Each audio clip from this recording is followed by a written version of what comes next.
So as I said, best of 5 here, and the winner will take home €50 and a spot in the monthly finals. Second place, €25. Spawning in the top left-hand position of Frost, representing Team Acer, it's Nerchio.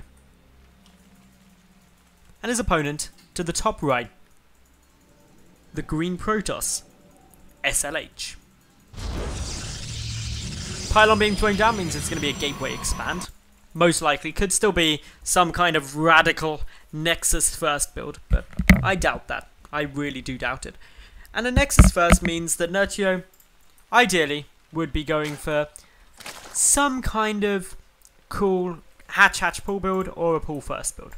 That's generally the best way you can run against it. And then there's some options for sLh, how he wants to play it. Currently, in the main meta of PvZ, many Protoss players are opting to go for some kind of 1 gas, 4 gate mass zealot pressure with a mothership core. It's very powerful, and then they transition by taking extra gases and going into some kind of all-in like an Immortal Sentry play. And the reason that's so good is because the Immortal Sentry play, you've already got significant amounts of gas banked due to only warping in zealots, so only spending your minerals. And it can still actually hit really hard and potentially knock out the third base, meaning that a Zerg player would have absolutely no chance of gathering up enough units in order to defend the following all-in. It's a very common build. Whether or not that's what we're going to be seeing out of sLh, really it depends how he utilises this second gas and if he utilises it. That's the big ask. So for the moment, both players just attempting to scout. Nerchio is going to get lucky. 33% chance that he'd go the right way first, and is going to be able to see that his opponent has spawned to his right. Now Nerchio does have the option of hiding where actually he spawned, by pulling back this Overlord the second that it sees the Nexus. Now, if you put it back, as Nerchio has done, an Overlord has one further vision than we see a building has. And as such, Nerchio is going to know where his opponent is, while unfortunately sLh only now knows where his opponent spawned due to this early probe scout, but doesn't know the build that Nerchio has gone for.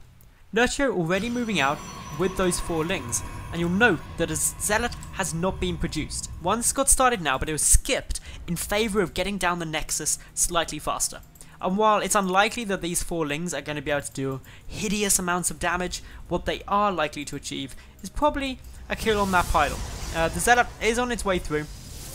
Nerchio shouldn't really try and go anywhere else, but by the time the zealot gets down, that pylon is likely to die. It'll supply block sLh, and it's incredibly annoying to have to try and deal with that. So down comes the zealot, just as expected.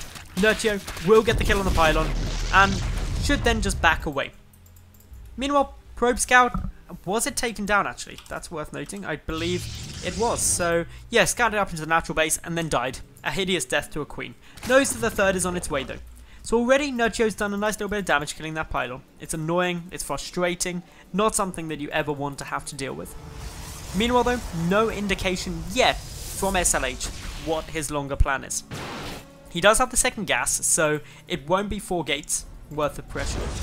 But what it is going to be is a Stargate. Now the reason you know it's not 4 gates pressure when you've got 2 gases with 6 probes in it is just that, or it could still be 4 gates, but it wouldn't just be zealots.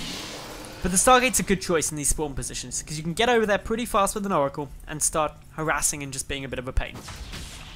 Nerchio just checking to see if anything else comes down the front, and what he's likely to work out from this is, hang on, where are the additional gateways? You should always see 2 gateways there, and this is already a bit of a giveaway that something sneaky is happening. Love this zealot position as well, means the Zerglings that were trying to sneak around past the Stalker won't be able to get through. Nerchio being forced to back away with his lings for the moment, delaying the information that he has available for a bit longer. Now coming in, going to see that there are those 2 gateways, but not really seeing enough to get a good bit of information, so instead running in an Overlord to try and find out what kind of tech it is, because it's always certain to be some form of tech. And there we go, the Stargate has been seen, although it's Phoenix, not Oracles, that are going to be coming out. There's also more than 1 Phoenix, which, unfortunately for Nerchio, he's not going to be able to identify. 1 Phoenix can sometimes come down and then you switch into something else to go and harass, and then that 1 Phoenix is just for pushing back Overlords and generally keeping map control. Multiple Phoenix have harassment potential though. They're going to be looking to pick up queens, take out drones, generally be a bit of a nuisance. Nerchio though, he's not doing anything too crazy, adding in his Rotron and of course his Evolution Chamber. Only the single Evo, not double, so we won't be seeing double upgrades as of yet, but just starting off pretty steady. The first two Phoenix just making their way around. That Overlord should die, nothing really nearby to save it. A drone also going to go down. Any losses like this are always frustrating for a Zerg player. This won't supply block Nerchio, but he does have 4, well it will temporarily, but 4 more Overlords pretty much about to pop. They'll be safe, and unsupply blocks him.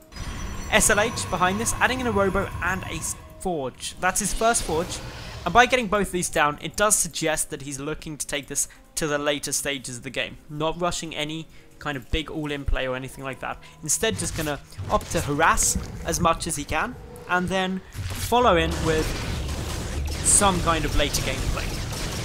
So Queen did step just a little bit past the mark, gonna pay for that with her life. A couple of drones also gonna get killed. The Phoenix can take a bit of a beating from spores with their shield energy, and that regenerates up nice and quick.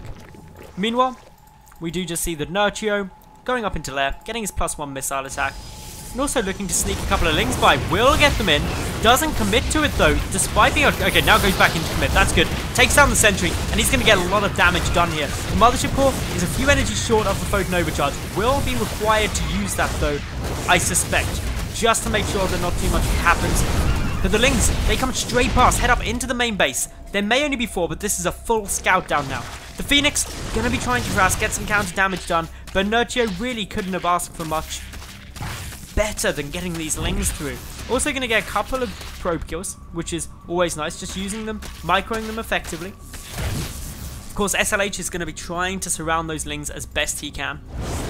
Couple more lings, just poking and prodding through. Unfortunately, one of the streamers appears to be getting some BattleNet issues.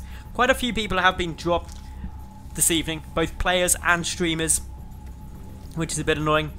Apparently, he's been having quite a few issues, according to sLh, which is always a little bit annoying for players.